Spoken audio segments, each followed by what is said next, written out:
Hei, jeg heter Unn. I denne filmen her skal jeg vise deg hvordan du kan bruke et mønster til å lage forskjellige varianter av balaklava.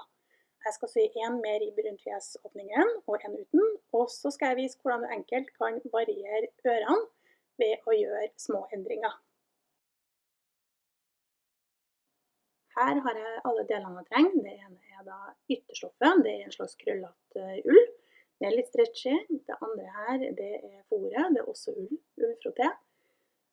Og så har jeg klippet begge bitene mot brett, det vil si at jeg har brettet stoffet, lagt mønsterbiten på, og så har jeg klippet, eller skjært ut da, sånn at den henger sammen i halsen. Dette er modell 2 i pakken. Noen av modellene henger også sammen i panna.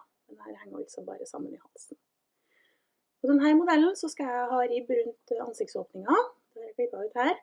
Senere skal jeg vise deg hvordan du enkelt kan lage en versjon uten ribb. Og så skal jeg ører. Nå har jeg klippet dem her på frihånd, men i mønsterpakken så er det med noen forslag hvis du foretrekker å bruke mønster på det. Du syr dem sammen ved å først legge begge bitene rett mot rett, altså med vrangsida ut, og så syr du fra panna og rundt til nakken, eller omvendt. Så skal du lukke igjen hølet i toppen av fôret. Da tar du rett og slett og passer på at sømmene øverst treffer hverandre. Ser du her legger jeg sømmene på hver sin side, eller til hver sin side. Da blir det mindre klump når du skal sy over.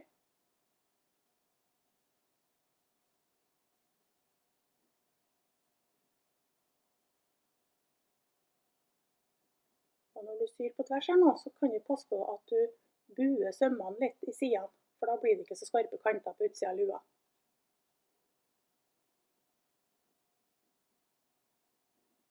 Da er det ørene sin tur. Det gjør det ganske enkelt ved å legge rett mot rett, de to bitene, og så syr du rundt.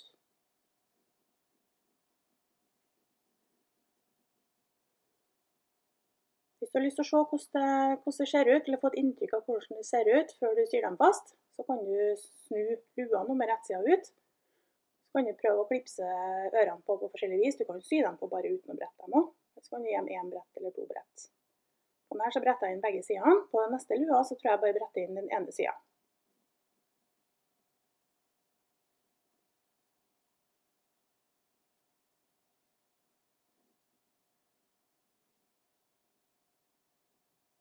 Hvis du synes det ser bra ut, så vrenger du lua igjen, og så putter du ørene da ned i hakket. Og her er det viktig at det som skal være foran på ørene peker samme veien som hølet på lua.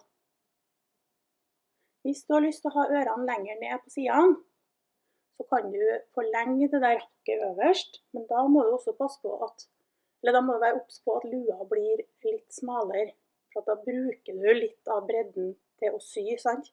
Sånn at hvis du har lyst til å ha ørene lenger ned på siden, og ikke få en smale lue, så kan du legge på litt ekstra i bredden bak på lua når du skjærer ut stoffet. Det står litt om det i sybeskrivelsen i mønsteret. Da har jeg klipset fast ørene her, og så passer jeg på at sømmene møtes på toppen av lua. Og når du syr sammen nå, så er det greit å følge med på at du ikke syr fast ørene, eller siden av ørene i siden av lua, men allikevel runde av sømmen, sånn at du slipper skarpe kanter på utsiden. Når du har sydd i ørene her nå, så skal du finne midten, eller markere midten av der haka skal være. Da blir det så mye lettere å sette ribben etterpå.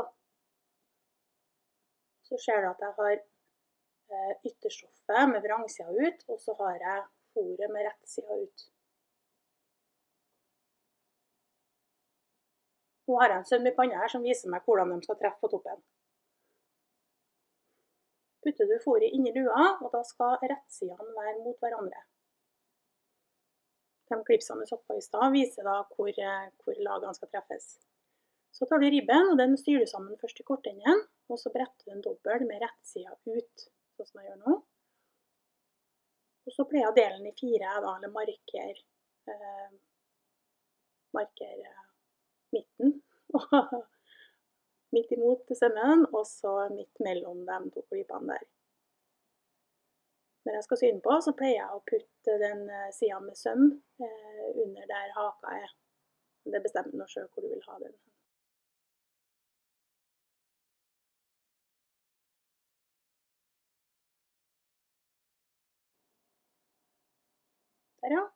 Så tar jeg og putter den mellom de to klipsene som markerer midten av lua. Så det blir en sånn sandwich her med ytterstoff, ribb og så fôr.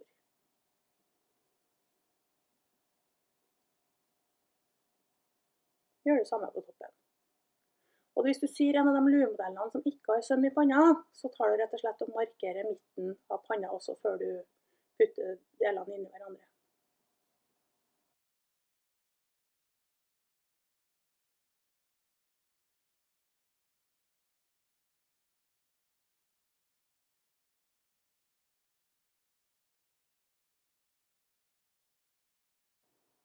Når du syr sammen etterpå nå, så er det viktig at du får med alle 4 lagene. Så hvis du trenger flere klips for å holde på plass, så bruker du det.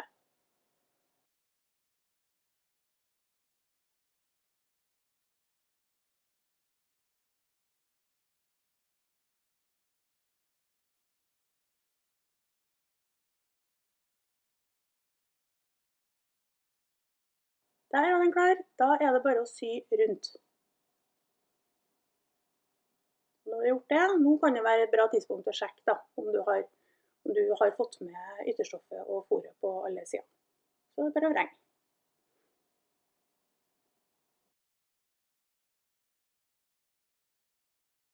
Stapper du fôret inn i lua, og så skal du bare lukke igjen nederst på lua. Det kan du gjøre på i hvert fall 2 forskjellige måter.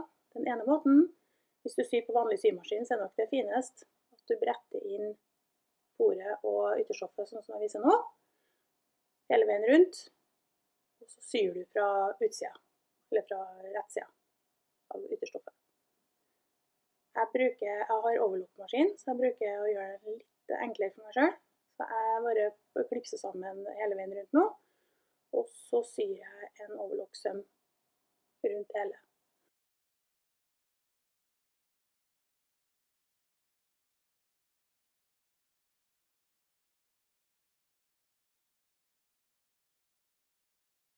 Sånn, da syr du rundt der, og så er lua ferdig. Sånn blir det med overlocksøm rundt nederst.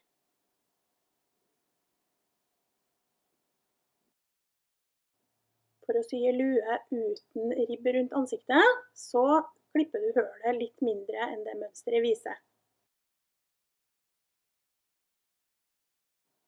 Hvis du vil at ørene skal bøye seg bitte litt, så kan du sy et snitt i stoffene før du syr dem sammen.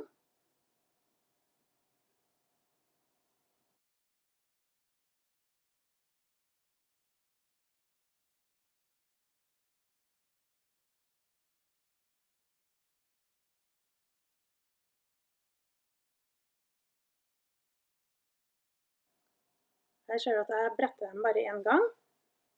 Du kan vrenge lua av og til for å se hvordan det ser ut før du syr. Eller så syr du sammen på samme måte som i stad, rett mot rett. Og så klipser du sammen. Men nå skal du ikke ha noe ribb inn midten. Så du syr sammen sånn som sist.